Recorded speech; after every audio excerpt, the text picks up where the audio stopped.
There's a culture in America that tells you you are stuck in your situation. And I hate it. I hate it so much because the truth is that it's very, very rare that you will ever meet someone who's truly stuck. Even if their move away is a bad move, you always pretty much 99% of the time have an option. Unless you're in prison and you literally can't leave, you got a choice. You can do something else with your life. One of the best days of my life was the day that my parents got divorced. It was great. One of the happiest days of my life. My parents had a terrible marriage. It hurt everybody around them.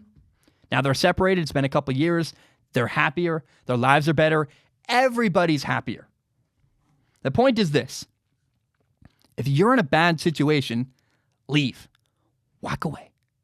You don't need to put up with a bad situation. And everybody has this idea that, oh, leaving's bad. Don't withdraw. Stupid.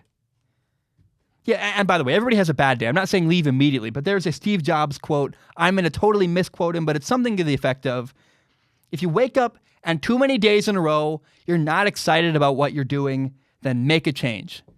If too many days in a row you wake up not feeling good about what you're doing, do something else. And I would go even farther to say that if you're in a bad situation and there's a better one out there, leave. Leave the bad relationship. Leave the job you only kind of like but isn't really fulfilling.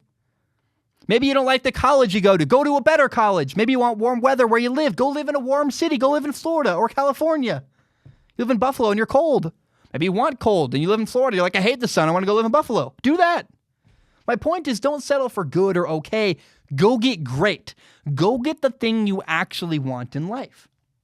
So I really look up to and admire people who are not afraid to make changes in order to go get what they want. That leads us to Carson Palmer. Carson Palmer is a former NFL quarterback. He played for years with the Cincinnati Bengals. This is how Carson Palmer is remembered. He was a guy who was pretty good. Pretty good. Not a Hall of Famer, but pretty good. He never won enough in Cincinnati. And then, at the end of his career, when he was past his prime, he's remembered as a guy who succeeded a little bit with the Arizona Cardinals. He lost an NFC Championship game. That's not bad. Now, there is more to Carson Palmer than the way he's remembered. There's a move he made in his career that is widely undervalued and underappreciated. There's a thing Carson Palmer did that nobody seems to appreciate. And I understand why people don't appreciate it. That's because in our culture, you're just supposed to stay put. You don't leave your hometown. You don't leave your bad marriage. You don't leave your job. That's dumb. You have a job. Why would you leave? You're supposed to deal with it. You're supposed to stay put. Leaving is naughty. You're not allowed to leave. Carson Palmer found himself in a bad situation with the Cincinnati Bengals. They drafted him number 1 overall. They were terrible and they got him. He was there for 7 years, and in his 6th season, second to last, by the way, made the playoffs. They went 10-6. They won their division, by the way. Made the playoffs. They lost. Carson Palmer got hurt in the playoff game against the Steelers. And, for Carson Palmer, though, making the playoffs wasn't good enough. He said, man, we can do better. We can go farther. We can win a playoff game. We can go get a Super Bowl. He said, our ownership needs to go spend money in free agency, go make a trade or two. Let's do this. We're so close. Carson Palmer was all fired up. Let's go win a Super Bowl. We are right there. We're on the cusp. And the Bengals ownership wasn't willing to do that. The Bengals did not do what it took to win a championship. They did sign Carson Palmer to a new contract. He signed it after being promised. The Bengals promised Carson Palmer that things were going to change in Cincinnati. That, they would go get a general manager because the Bengals have never had a general manager because the owner, Mike Brown, kind of works as, he oversees everything. He does hire our director of player personnel, Duke Tobin, who works kind of as a general manager, but there's no general manager in Cincinnati. Mike Brown has the final say. And to this day, by the way, the Bengals have never fulfilled their promise to Carson Palmer. They still do not have a general manager on staff. The Bengals lied to Carson Palmer. He was lied to. He was misled. I guess that's the same thing. And he was in a bad situation with ownership that didn't have the same vision as him, wasn't headed in the same direction, didn't want what he wanted. Here's the reality for the Bengals ownership in Cincinnati. For them, making the playoffs was a successful season. It was enough. Good enough. We made good money this year. Fans are excited. They think we're going to change things and move ahead in the future. Ownership was satisfied. Just making the playoffs was enough. They didn't need to push more for a Super Bowl. They'd like to win a Super Bowl, sure. But everybody would like to win a Super Bowl. Were they willing to make necessary changes to try to actually spend the money to win a Super Bowl? No, they weren't. And the sad reality is that Cincinnati Bengals fans encourage that culture. The Bengals fans defend their team all the time saying, we're a good organization because we make the playoffs. We've made the playoffs a couple times in the last 10 years. And they list a few seasons where they made the playoffs. And they're like, great. And what the sad reality is that for Bengals fans, apparently, simply making the playoffs is good enough as well. And good enough is shameful. Good enough is awful. Don't settle for good enough. It's good enough. Come on, man. Do better than that. Don't settle. Go get great. Go have the best possible experience you can. In Dallas, in Philadelphia, New York, Boston, the fan base would be furious. Yeah, we made the playoffs. We can't win a playoff game. Playoffs? I hear the soundbite. I hear it in a Boston accent. We can't win I can't do a Boston accent. I'm terrible. But it'd be like, we can't even win a playoff game. Come on. But Bengals fans are like, we made it. We made the playoffs. That's good. Woo! In Boston, they say, hey, hold up. You better win a playoff game. Or you don't get our support. People get fired. Jason Garrett got fired because he didn't win a playoff game. That's the different expectations between organizations. Jason Garrett made the playoffs multiple times, couldn't win a playoff game, got fired. The Bengals, if they make a playoff game, oh my gosh, it's a Super Bowl. That's good enough. Good enough. I hate that term. The last time the Bengals won a playoff game was in 1991. I looked it up. They beat the Houston Oilers. By the way, the Houston Oilers aren't a thing anymore. They got moved to Tennessee. They're now the Tennessee Titans in Nashville. Houston Oilers aren't around anymore. The last time the Bengals won a playoff game, they did it against a team that no longer exists. So I believe Carson Palmer is misremembered or even underappreciated in NFL history. Because how many times do we see a big-name quarterback? I'm not going to name names, but how many times do you see a big-name quarterback sign a gigantic contract and then not win after that? They sign a big contract, and it just feels kind of like they're cashing out. Saw a quarterback with a gigantic arm in Michigan sign a contract. Matthew Stafford. I will name names. Matthew Stafford did this. Matthew Stafford decided to say, hey, I'll take a gigantic contract. I'll stay in Detroit with a crappy organization. I'll get paid lots of money to lose games. Fair enough, man. I can't blame that, I guess.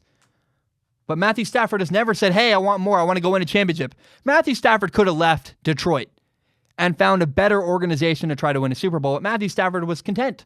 He had good enough. Fine, okay, hey, making millions. Carson Palmer signed a massive contract, however. Then he realized he'd been lied to by the Bengals. They refused to hire a general manager like they promised him they would. So Carson Palmer said, hey, either trade me or I'm going to retire. And he retired. He didn't play. Finally, the Bengals budged and traded him to Oakland.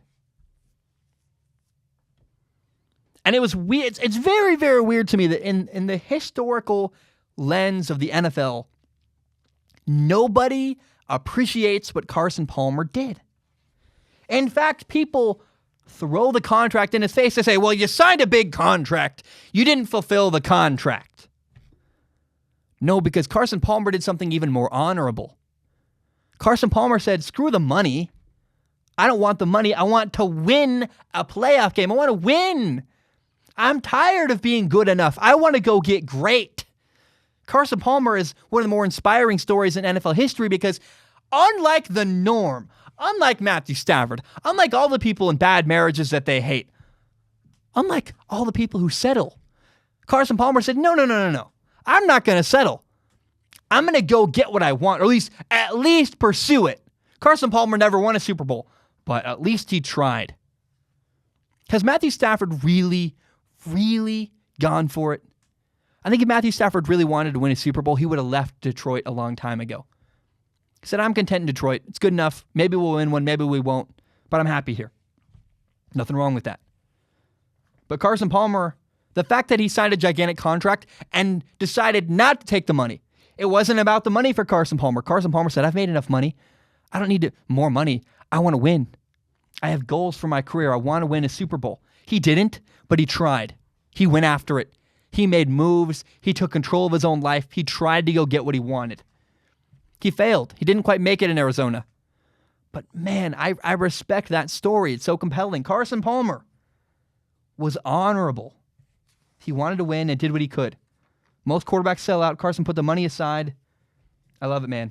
I love it so much. I respect the pursuit. I'm going to try and go get great in life. In life, that's my philosophy. Don't settle. Go get what you really want. Good enough is not actually that great. Good enough is sad. It's a pitiful story. People say, what I have is good enough. Well, are you really satisfied? Because it sounds like you want more, but you just settled.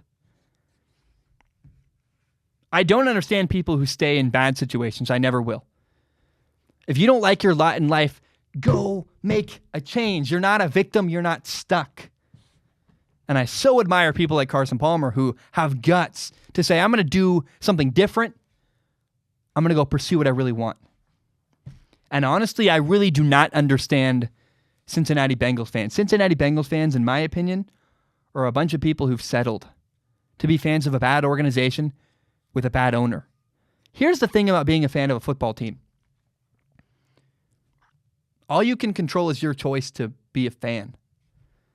The fact that Bengals fans still support Mike Brown, a horrible, horrific, awful owner, is sad to me.